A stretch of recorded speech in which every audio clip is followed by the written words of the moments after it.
Edition of the PLF Supreme Court Show. I'm joined by my wonderful colleague, Anastasia Boden, who is here to talk about the oral argument that has been much anticipated today on Trump v. Slaughter. This is the constitutionality of Humphrey's executor, or the constitutionality of the removal power of the president.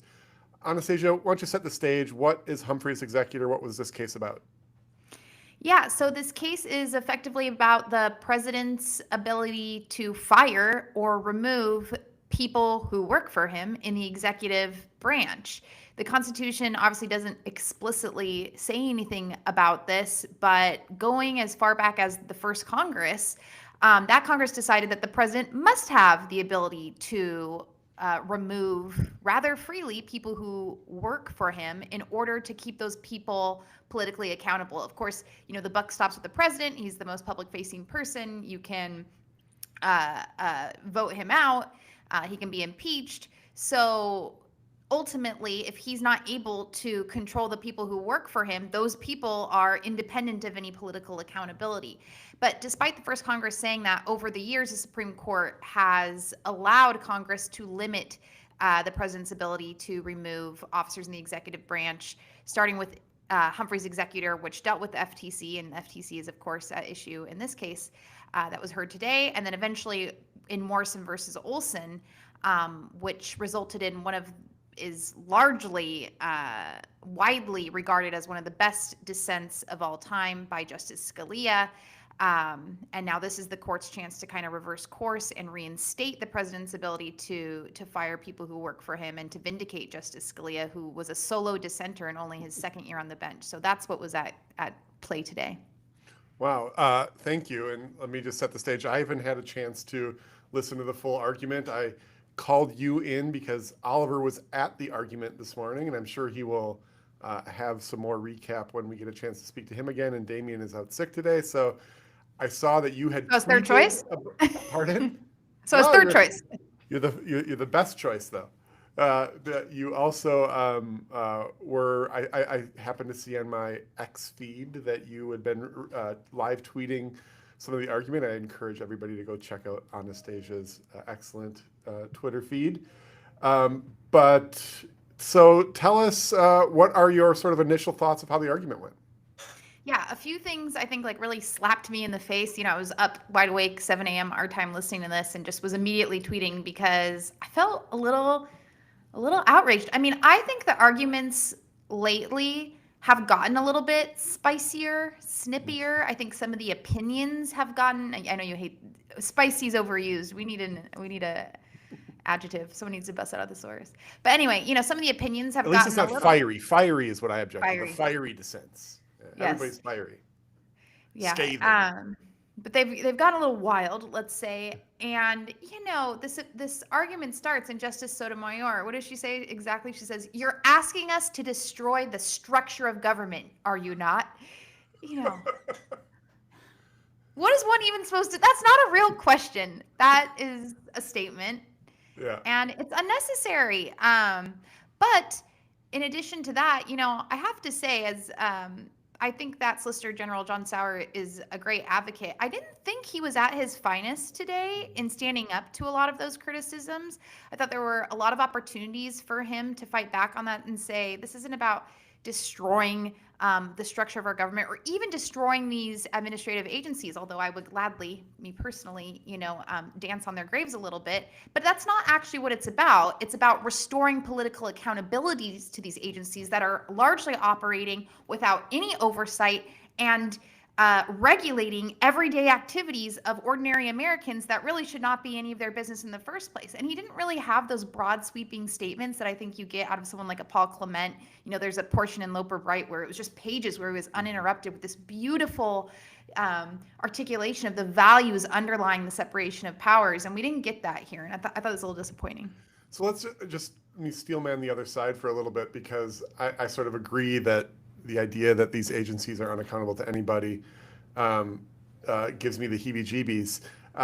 But Congress passed a statute that sort of insulated these executive agencies from some removals. The president at the time signed those statutes into law.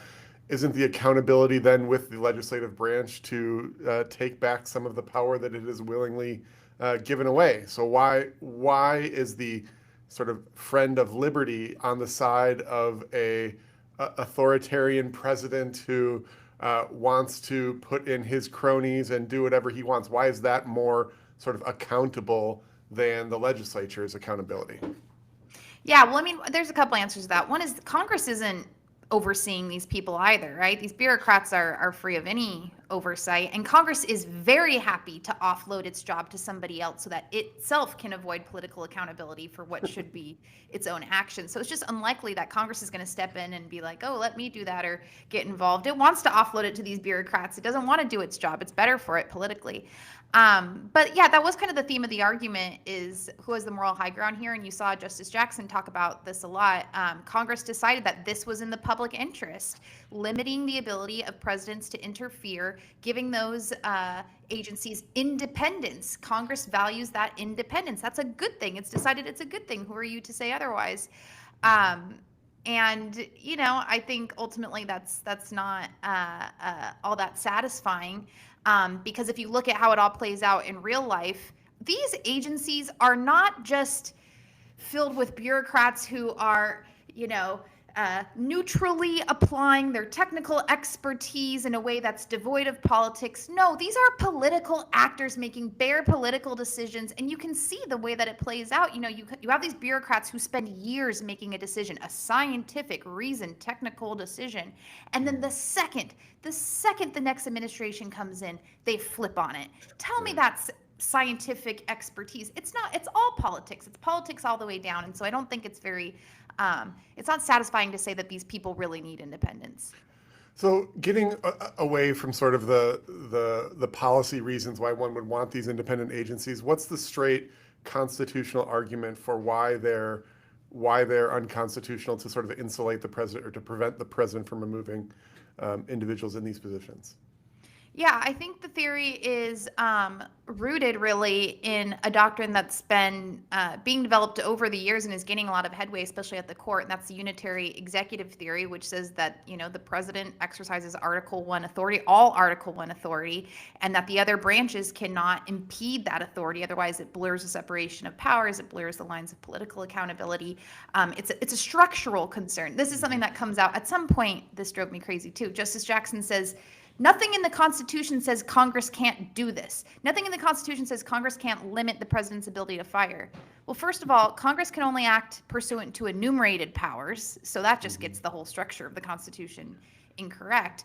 But secondly, okay, fine, but this is based on the separation of powers and the way that we structure our government, and we say the president has Article 1 authority and only the president. And so that's the argument, is that this is his business and he ultimately bears the political accountability and must, and so he has to have the ability to fire people who work for him. Along those lines, I haven't had a chance to listen to the argument. I will certainly do so soon. But I did see one clip, I think it was of Justice Gorsuch asking the counsel for the other side, is it your position that there are some core executive functions that the president does not wield and isn't required to wield? And the guy hemmed and hawed, but ultimately said, yeah, I don't think it's the exclusive right of the president to wield the executive power. And I'm just like, well, a lot of ways that gives the game away. If your theory necessarily means that even core executive functions can be housed in people other than the president, well, then it really it says a lot about where you're coming from. So you said the unitary executive theory. What is that?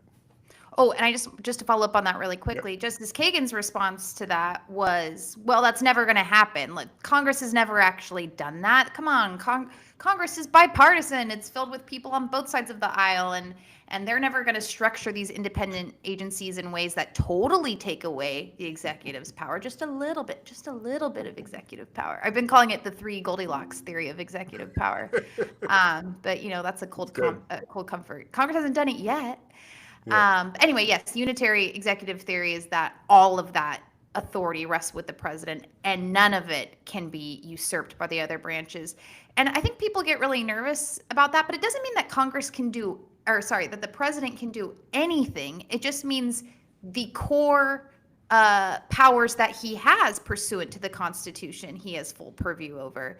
And so this came up in the immunity case. People were really worried because the court ruled that where the president is exercising his core immunity, it's full, or his core presidential powers, it's full immunity. And people were like, that's scary. But eventually, at some point, the president can only do so many things. So it's a determination about what authority the president's actually authorizing and whether that's within his Article 1 powers. And if so, then yes, immunity. And under the unitary executive theory, ability to fire anybody else exercising that power. Well, I've noticed. I welcome our 100 or so listeners already watching us live here, Anastasia. So thank you to everybody who's watching. I know I only have you for 15 minutes because you're busy rescuing liberty for the nation's oppressed. But what would you say quickly are sort of the best arguments that you saw come from Justice Kagan or Justice Sotomayor or Justice Jackson? Yeah, well, it's like this is the Yelp effect when people only go on to give bad reviews. But let me start with one of the other less persuasive things, just because it really stuck with me. Sure. Which was Justice Sotomayor saying these precedents have been on the books for so long. She just kept referring to precedent, and that's just so empty to say that something is constitutional because it's been on the books. I mean, nobody actually wants that. What's that? Slaughterhouse, anyone?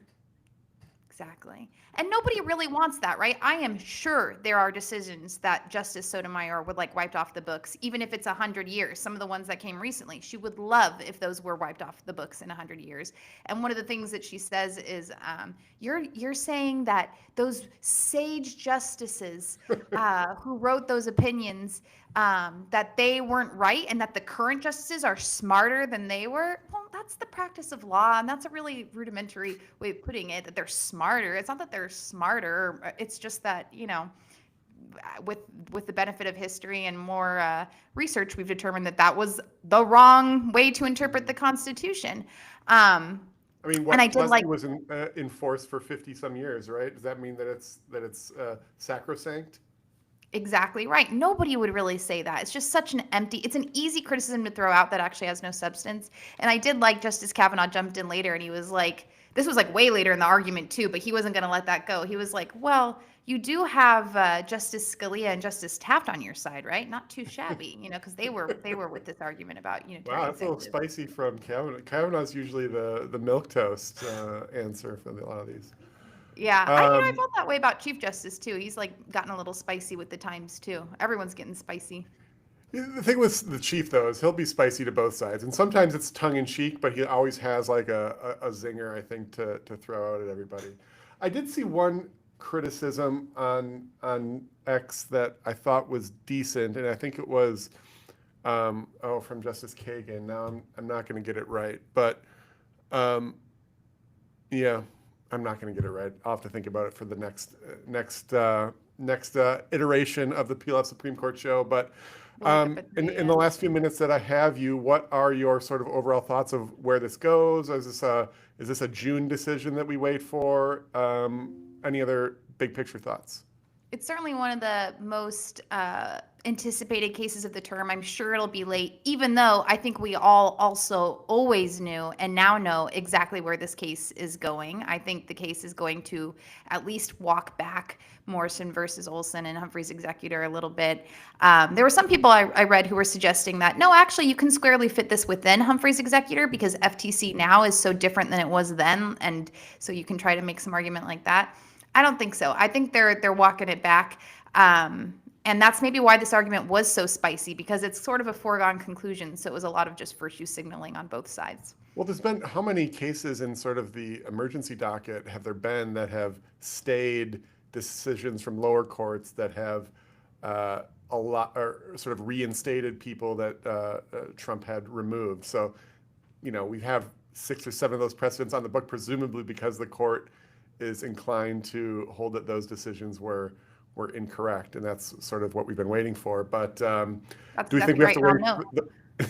I'll just note in one of those opinions, one of those emergency docket opinions, Justice Kagan had the line in her dissent: the majority puts the president over precedent. Clever, but again, Yeah. okay, empty. Yeah. She's good. And was it last year's Justice Barrett opinion who said something that, yeah, we don't think that, I think it had to do with, maybe it was a Loper Bright, I forget what it was, where she was responding to a Justice Jackson that said that you put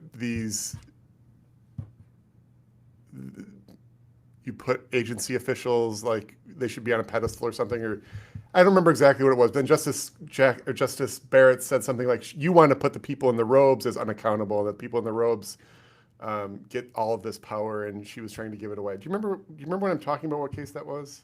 Yes, but it won't come to me. Yeah, it's not coming to me. Okay, well, thank you. I've I already. did want. Can I say one nice thing? Let me say one nice thing about the other justices because I was only pointing out the flaws because they really smacked me. But like the best arguments I think from like Justices Kagan, Sotomayor, and Jackson they point out that according to the amicus briefs that some of the historians filed, actually the history is very unclear about whether historically presidents and I don't know, Congress and whatever, because everyone points to the decision of the first Congress that said that the president should have the ability to fire, and they pointed to some of the history filed by some professors in the case in amicus briefs that said actually it's really unclear, and even Washington tolerated some of these. I mean, you're going to go against Washington? Don't tell me Washington's wrong. So that's kind of rhetorically persuasive, I think. That's great. Well, thank you for your time. I know you're very busy, and I thought it was important that we said a little bit about this case. We'll be back hopefully with you some more this week with a lot of new grants we've had this week. We've had more arguments, and I don't even think we fully recapped arguments last week as I was in Houston at a trial. So anyway, thank you, Anastasia, for your insight. Thank you to our listeners for following, and we'll be back soon.